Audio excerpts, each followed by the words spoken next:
Bonjour à toutes et à tous. Le guide de la révolution libyenne, le colonel Kadhafi, ne doit pas en croire ses yeux. Certes, la ville de Benghazi a la réputation d'être frondeuse, ce que Tripoli lui rend bien d'ailleurs en l'écartant quasi systématiquement des programmes de développement. Mais tout de même, de là à contester le pouvoir de manière frontale, à Tripoli comme aujourd'hui, il y a un pas en lequel les services de la République socialiste de Libye ne croyaient pas. Pourtant, la contagion devait arriver, les pays qui entourent la Libye s'appellent l'Égypte et la Tunisie, Ben Ali et Moubarak ne sont plus là, et dire que Kadhafi les soutenait, dire qu'il avait dans les années 2000 bu la potion amère du renoncement à des armes de destruction massive, de la reconnaissance de la responsabilité libyenne dans des attentats aériens. Tout cela pour sortir du camp des pestiférés et renouer des relations diplomatiques avec les États-Unis. C'était pas mal joué, c'est souvent à l'abri de la bienveillance américaine que les dictatures de pays pauvres, parfois, prospèrent. Mais patatras, même s'il est difficile de savoir exactement ce qui se passe en Libye, on y descend dans la rue contre Kadhafi, en ce jeudi qualifié de jour de la colère. Et pour cela, nous recevons Lazare Belac, qui est rédacteur en chef adjoint à la lettre Maghreb confidentielle. Merci d'être avec nous. Première question qui vient à l'esprit, c'est est-ce qu'il y a des similitudes sociales entre la Libye d'une part et la Tunisie et l'Égypte d'autre part qui pourraient donc justifier ce mouvement? On viendra ensuite aux raisons évidemment politiques. Alors effectivement, dans les trois cas, il y a une population jeune, massivement au chômage. Je crois que la Libye est le pays du Maghreb avec le plus fort taux de chômage. Et donc ça, c'est, je pense, la principale caractéristique qui fait penser aussi à la Tunisie et à l'Égypte. Et en plus de ça, une majorité de Libyens sont tenus à l'écart des revenus pétroliers, de la rente pétrolière. C'est la question que j'allais vous poser.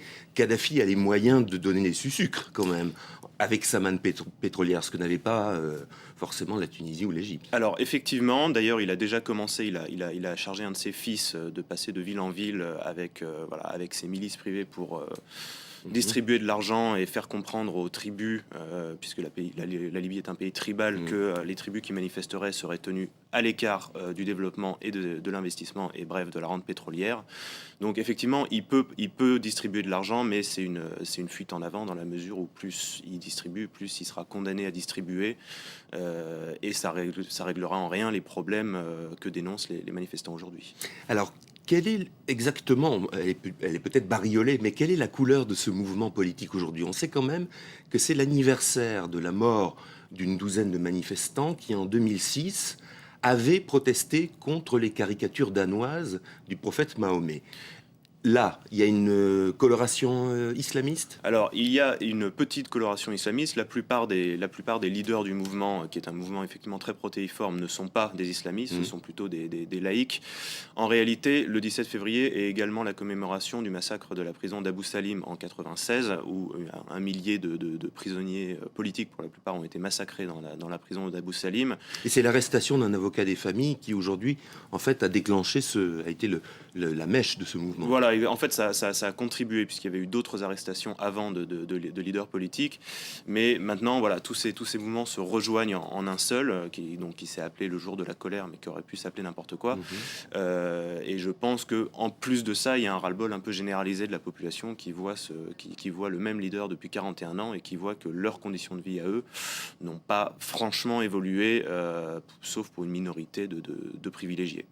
Alors, on a du mal à savoir exactement ce qui se passe en Libye. C'est un terrain peut-être moins couvert que la Tunisie et l'Égypte. Malgré tout, ce qu'on sait, c'est que le régime a décidé de libérer des prisonniers politiques qui appartiennent à un groupe islamiste qui s'appelle le groupe islamiste de, vous allez me le dire d'ailleurs, oui, le GICL, de combat en Libye. Voilà, le groupe islamique libyen combattant.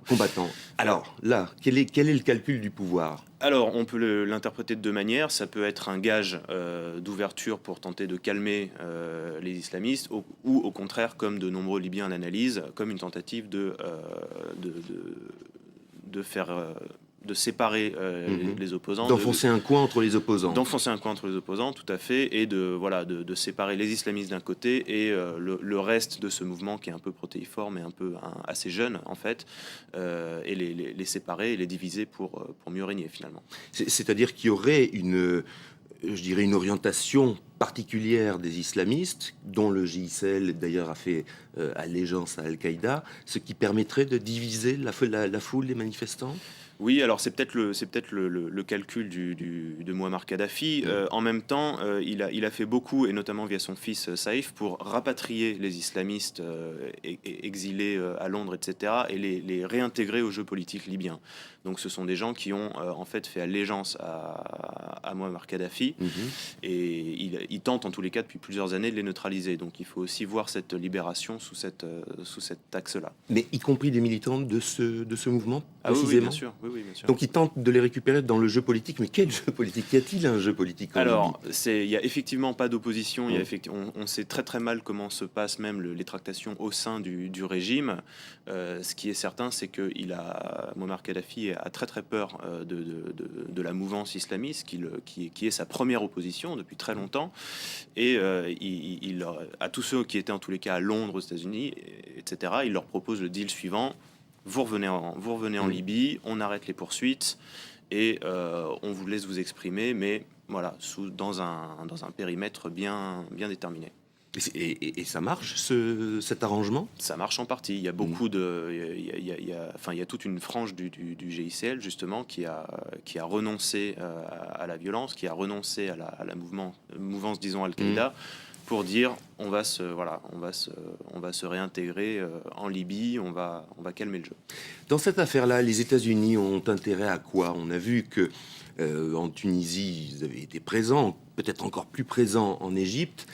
Est-ce que là, compte tenu des positions de Kadhafi depuis 2004, de tous ces renoncements et ces revirements que j'ai mentionnés en introduction, est-ce qu'ils n'ont pas intérêt à avoir plutôt Kadhafi qu'une incertitude là totale pour le coup? Alors effectivement, on n'a pas beaucoup entendu et même pas du tout entendu Barack Obama sur la question. Ce qui est certain, c'est que les États-Unis ont fait beaucoup pour faire revenir, enfin ont accepté beaucoup de choses pour faire revenir la Libye dans le jeu international pour des raisons essentiellement énergétiques évidemment, et parce que tout est à construire en Libye et que les firmes américaines espèrent bien obtenir une part du gâteau. Donc effectivement, il est possible que les Américains sur ce coup-là, comme du reste les Européens qu'on n'a pas entendu non plus, disent bon, Kadhafi ou personne d'autre.